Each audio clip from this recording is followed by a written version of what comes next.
इस कहानी के सभी पात्र और घटनाएं काल्पनिक हैं, जिसका किसी भी व्यक्ति या घटना से कोई संबंध नहीं है। यदि किसी घटना के साथ इसकी समानता होती है तो इसे मात्र एक संयोग कहा जाएगा।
दिगंत और अनंत तक गूंजायमान है। ब्रह्मनाद है विधि का वो अटल विधान है। धर्म की अधर्म पर विजय का वो प्रमाण है। जायमान है वो अटल विधान है। विजय का वो प्रमाण है। ब्रह्मांड का महान योद्धा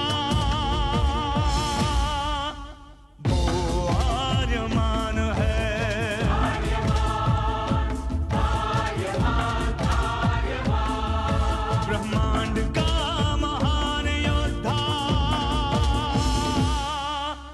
वो आर्यमान है।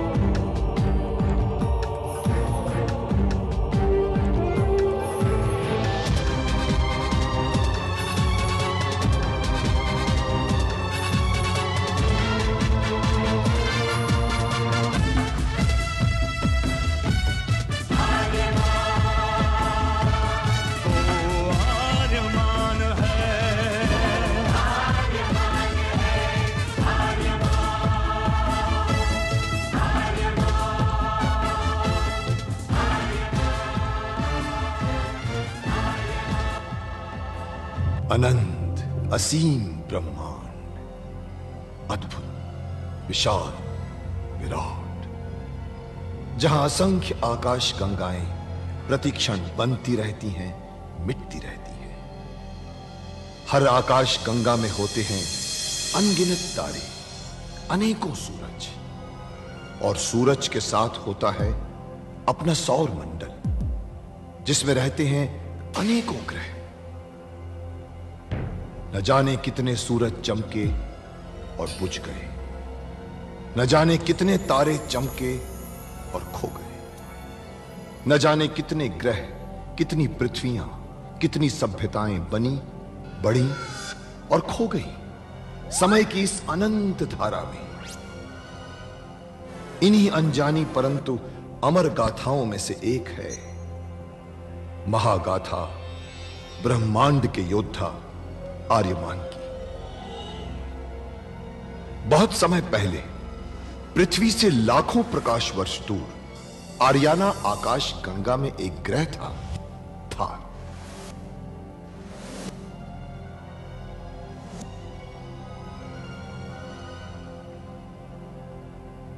थार एक रेगिस्तान था, पानी की बूंद नहीं थी, फिर भी पूरे ब्रह्मांड के लिए मूल्यवान था थार, क्योंकि थार में थी ऐसी खाने जहां से दुर्लभ जीवनदायी पदार्थ निकलता था, जिसे थारस कहते थे।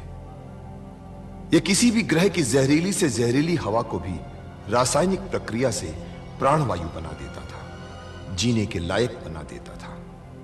कहावत थी, थारस जिसके वश में, पूरी आकाश गंगा उसके वश में। आर्याना आकाश गंगा की संरक्षक संस्था ओमियान के नियमों के अनुसार थारस को कोई भी व्यक्ति अपने वश में नहीं कर सकता था। यहां तक कि थार ग्रह का राजा जारांत भी नहीं। राजा होते हुए भी जारांत अपना राज्य गणतंत्र प्रणाली से चलाता था। खानों से निकलने वाले थारस का 25% भाग ही थार ग्रह के हिस्से में आता था। बाकी का हिस्सा ओसेक अंतरिक्ष संगठन में चला जाता था। ओसेक आरियाना आकाश गंगा के व्यापारियों का संगठन था और जिसका संचालन अंतरिक्ष में बनाए गए एक कृत्रिम ग्रह ओसेक से होता था। मगर ओसेक संगठन में कई व्यापारी ऐसे भी थे जो अति महत्वाकांक्षी थे, जो पूरे ब्रह्मांड में अपना आधिपत्य स्थापित करना चाहते थे। परंतु जब तक ओमियान था तब तक कोई कुछ नहीं कर सकता था।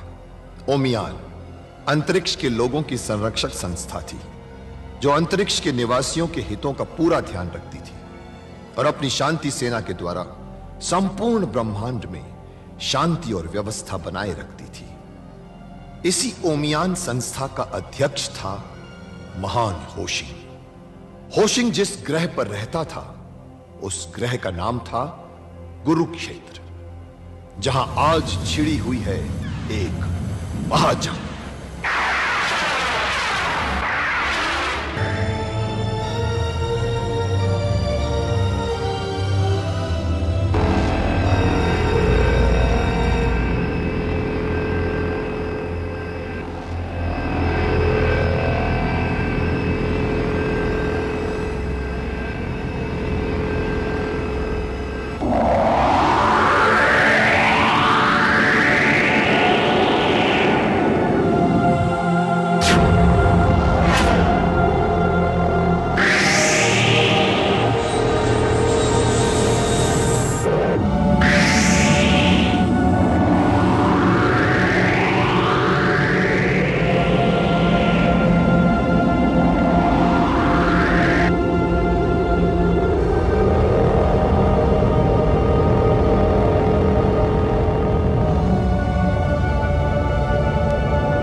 आपका स्वागत है ओमियान में।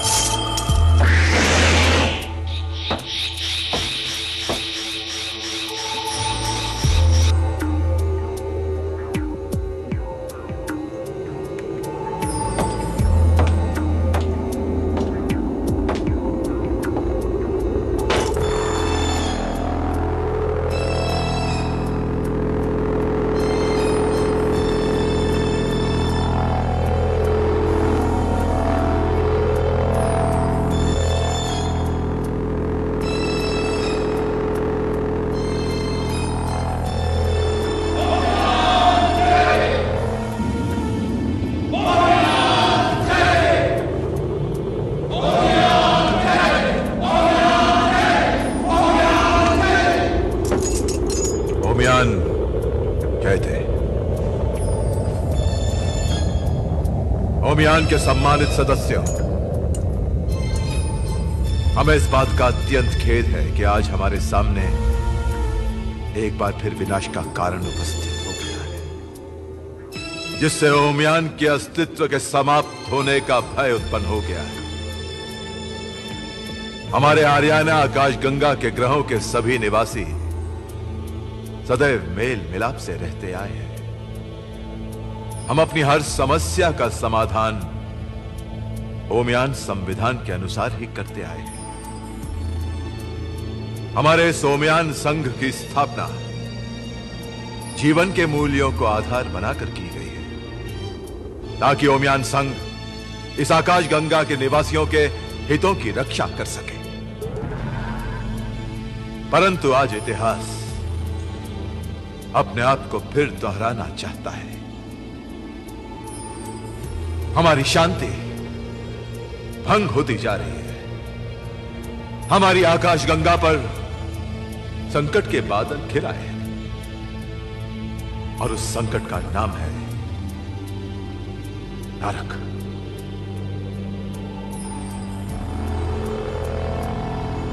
महान होशेन,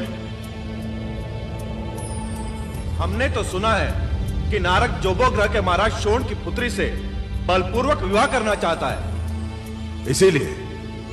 इसीलिए तो हमने आपातकालीन बैठक बुलाई है। हमें विश्वस्त सूत्रों से पता चला है कि नारक राजा शोण पे आक्रमण करने के लिए जाबुग्रह जा रहा है। हमने अपने उपग्रह के उपकरणों से उसे एक संग से निकलते हुए देखा है। ये देखिए।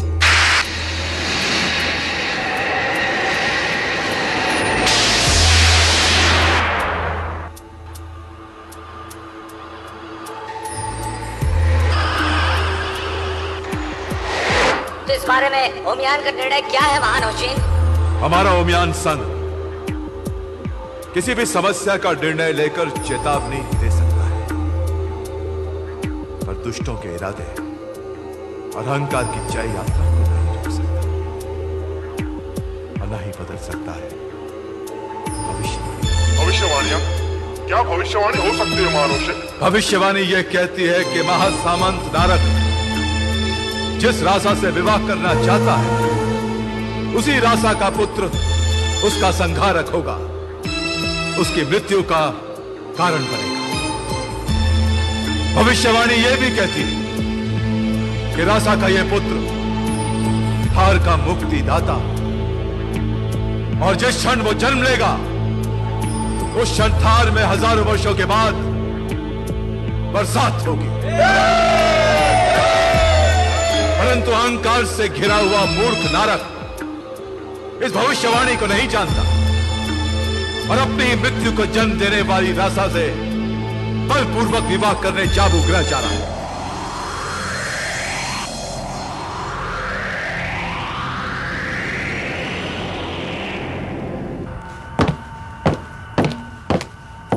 हम जाबुग्रह के निकट पहुंच चुके हैं महासामंत नारद, लेकिन एक बात मेरी समझ में नहीं आई। आप चाहे तो संपूर्ण ब्रह्मांड की एक से एक सुंदर कन्या को अपनी दासी बना सकते हैं, फिर आपने रासा में ऐसा क्या देखा जो आप उसे ही अपनी पत्नी बनाना चाहते हैं? कुर्बक, तुम नहीं जानते, रासा अद्भुत गुणों की स्वामिनी है। अद्भुत गुण? वो कैसे? रासा का सबसे बड़ा गुण यह है कि वो सवितान आश्रम की परम योग्य शिष्या और स्नातक है। सवितान आश्रम की स्नातक और शिष्या होने से क्या होता है महासामंत? कुर्बक, सवितान आश्रम एक ऐसा महिला आश्रम है जहां महिलाओं को शक्ति संपन्न और स्वावलंबी बनाया जाता है। भौतिक शिक्षा के साथ साथ दैवीय गुणों से भी संपन्न किया जाता है। सवितान आश्रम की शिक्षित महिला भौतिक शक्तियों की ज्ञाता और स्वामिनी हो जाती है। संसार में उससे कुछ भी अप्राप्य नहीं रह जाता। अच्छा, तो रासा ऐसे सवितान आश्रम की शिष्या है? सिर्फ शिष्या ही नहीं, सवितान आश्रम की लड़कियों में सबसे बड़ी विशेषता यह है कि उनके द्वारा पैदा की गई संतान बहुत ही महान और तेजस्वी होती है। अब देखना, मैं अपनी संतान की सहायता से पूरे ब्रह्मांड पर एक छत्र राज्य स्थापित करूंगा। अब देखना कुर्बक, वो दिन दूर नहीं जब सारे ग्रहवासी मेरे दास होंगे।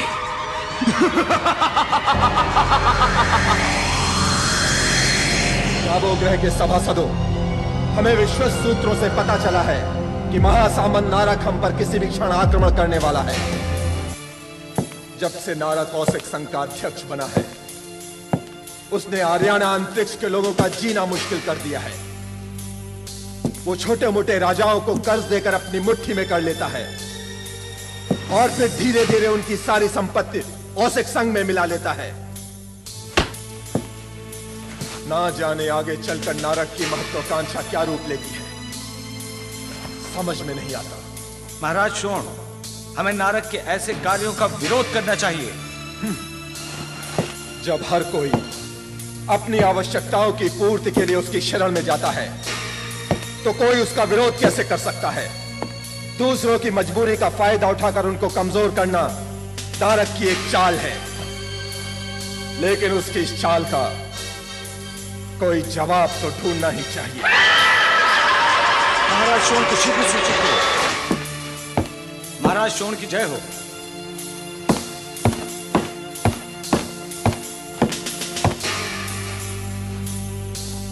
महाराज, आपकी शंका सच साबित हुई। उपग्रह के पर्दे पर मैंने अभी भी देखा कि नारक की सेना हमारे जाबू ग्रह की ओर आ रही है और वो लोग कुछ ही दूरी पर हैं। हमारी सेनाओं को सावधान कर दो, जाबू के चारों तरफ घेराबंदी कर दो। मैं किसी भी कीमत पर नारक के नापाक इरादों को कामयाब नहीं होने दूंगा, चाहे उसके लिए मुझे अपनी जान ही क्यों न देनी पड़े। पिताजी, आप ऐसा मत कहिए। रासा, अपने जीते जी मैं आपको ऐसा नहीं करने दूंगी। आपका जीवन अमूल्य है।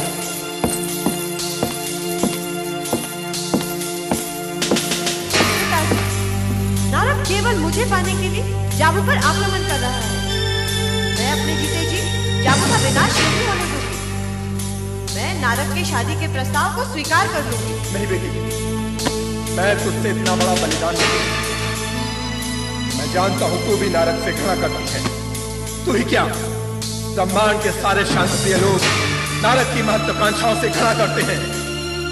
मैं अपने जीते जी तुझे उसके हवाले नहीं कर सकता। नारक के आक्रमण का उत्तर दिया जाएगा।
महाराज शोण को खबर कर दो, हम हारने की स्थिति में हैं।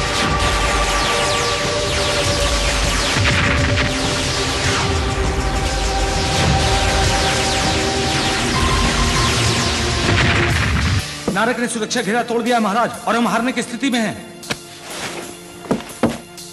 बेटी रासा, तू अपने कमरे में जा। मैं अपनी जान दे दूंगा, परंतु नारक को तुझे स्पर्श भी नहीं करने दूंगा। तू जा बेटी, जा। नहीं पिताजी, आपका जीवन जाबू के लिए मूल्यवान है। आप नारक की बात मान लीजिए।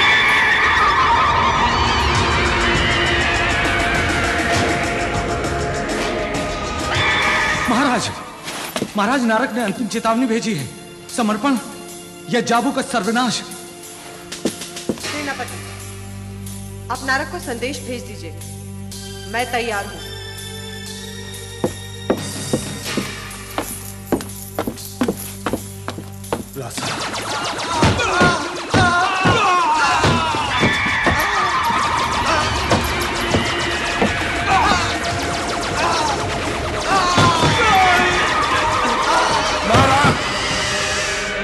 जाबू नरेश शोण को महासामन नारक का अभिवादन।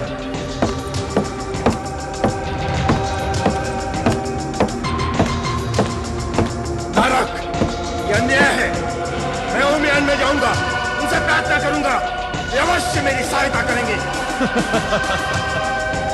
ये तुम्हारी भूल है शोण, वो तुम्हारी कोई सहायता नहीं करेंगे। ओमियान ब्रह्मांड का संरक्षक है। ब्रह्मांड में शांत व्यवस्था का उत्तरदायी ओमियान पर है। तूने ब्रह्मांड का संविधान भंग किया है, तुझे दंड अवश्य मिलेगा। दंड, और वो भी नारक को। पहले ये बता शोण, तेरी पुत्री रासा कहाँ है? रासा तुझे नहीं मिलेगी। कैसे नहीं मिलेगी? मैं उसे ब्रह्मांड के किसी भी कोने से खोज निकालूंगा। इसकी कोई आवश्यकता नहीं है नारद, मैं यहाँ हूँ। ये हुई ना बात।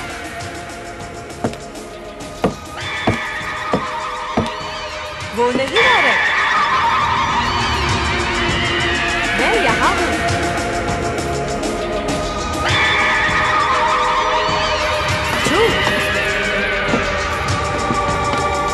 मैं यहाँ हूँ,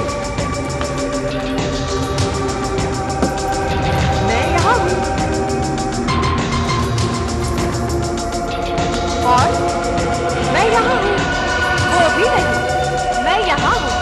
अरे वो नहीं, मैं इधर हूँ। एक नहीं, दो नहीं, साथ साथ रासा है। मैं रासा हूँ नारद? नहीं, मैं रासा हूँ नारद?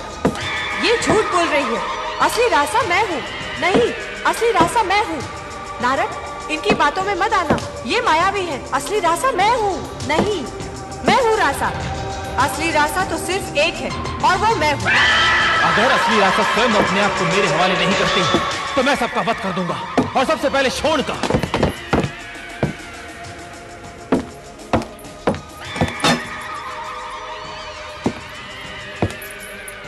ठहरो, मैं तुम्हारे साथ चलने के लिए तैयार हूँ। नहीं, हमें तुमसे यही आशा थी रासा।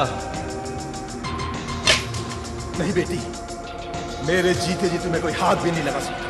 मुझ पर विश्वास कीजिए, मेरी बात मान लीजिए पिताजी। मैं अपने पिता का और सहेलियों का वध होते नहीं देख सकती।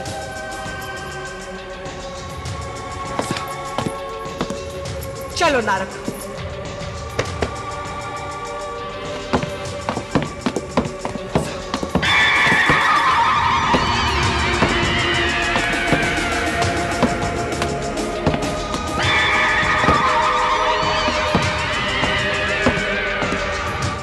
तो क्या ये नारक वही नारक है आचार्य, जिसका आतंक आज पूरे ब्रह्मांड भर में फैला हुआ है? हां, वही नारक। और दुख की बात तो यह है कि उसकी पैशाचिक शक्तियां अब और भी बढ़ गई हैं, वो और भी खुखार हो गया है। तो आपने उसे रोका क्यों नहीं आचार्य? रोक सकता था, लेकिन उसे रोकना मेरे भाग्य में नहीं है। उसे रोकना तुम्हारे कर्म में है आर्यमान। गुरु क्षेत्र की तुम्हारी सारी शिक्षा तुम्हें उसी लक्ष्य तक पहुंचाने के लिए की गई थी। आपने ओमियान में भविष्यवाणी की थी कि रासा का पुत्र ही नारक का संहारक होगा। भविष्यवाणी तो विधाता करते हैं, मैंने तो केवल सत्य सुनाया था। हाँ, रासा का पुत्र ही नारक का संहारक होगा। तो क्या मैं रासा का पुत्र हूं? हाँ। अर्थात नारक मेरे पिता है? नहीं, परंतु नारक तो रासा को उठाकर ले गया था ना। ये जीवन बहुत रहस्यपूर्ण है आर्यमान। जो होता है वो दिखता नहीं, और जो दिखता है वो होता नहीं। तो जो कुछ भी हुआ है, क्या वो सत्य नहीं था? सत्य था, परंतु एक और सत्य समय की गर्भ में प्रतीक्षा कर रहा था। कौन सा सत्य? तुम्हारे जन्म का सत्य।